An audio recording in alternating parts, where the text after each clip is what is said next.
YouTube has removed dislikes from all the videos and we are responsible for it. Why this happened? Is it right or wrong for arm wrestling on YouTube? We will discuss all of that plus more interesting topics in this video. Welcome arm wrestlers, I'm Pradeep from Arm Wrestling News. Content creators and personalities were intentionally targeted by the audiences with a bunch of dislikes for no reason, to a point that the dislikes had no relation with the quality of content produced in the video. Confusing, right? I will explain this with two arm wrestling examples. 2018 Devon Larratt vs Michael Todd.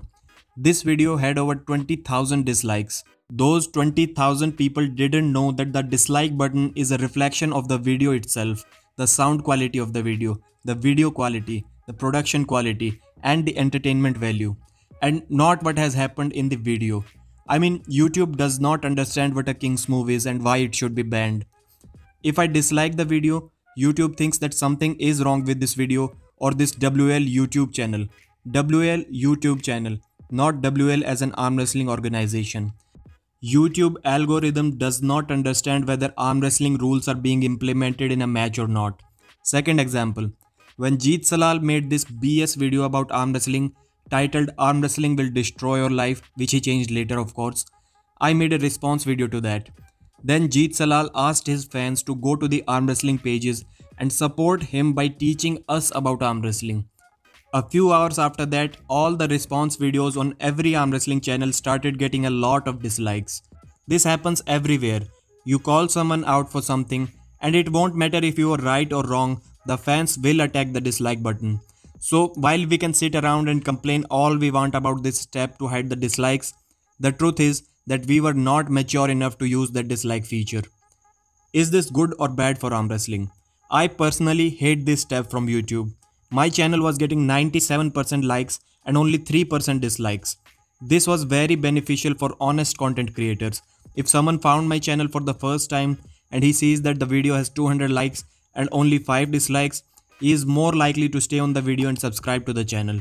But now, it is a dream come true for the people who scream, spam and clickbait the shit out of people. Again, arm wrestling examples. Look at this channel.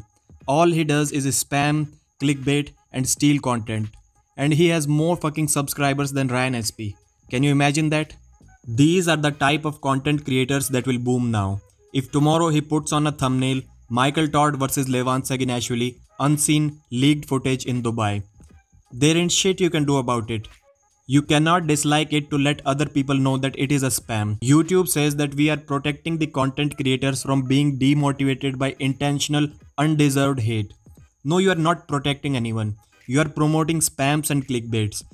Because the people you are trying to protect are the ones doing these spams and clickbaits. Anyways, moving forward to the next news.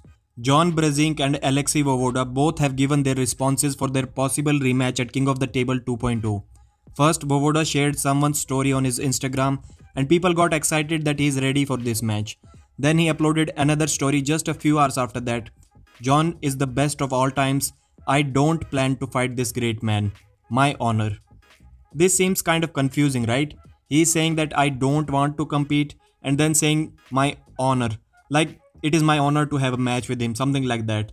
It was confusing, but we would have to go with the I don't.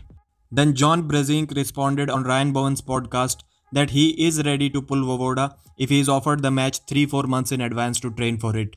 I have heard people say that Vovoda is in the politics now and there are slim to none chances of this match happening.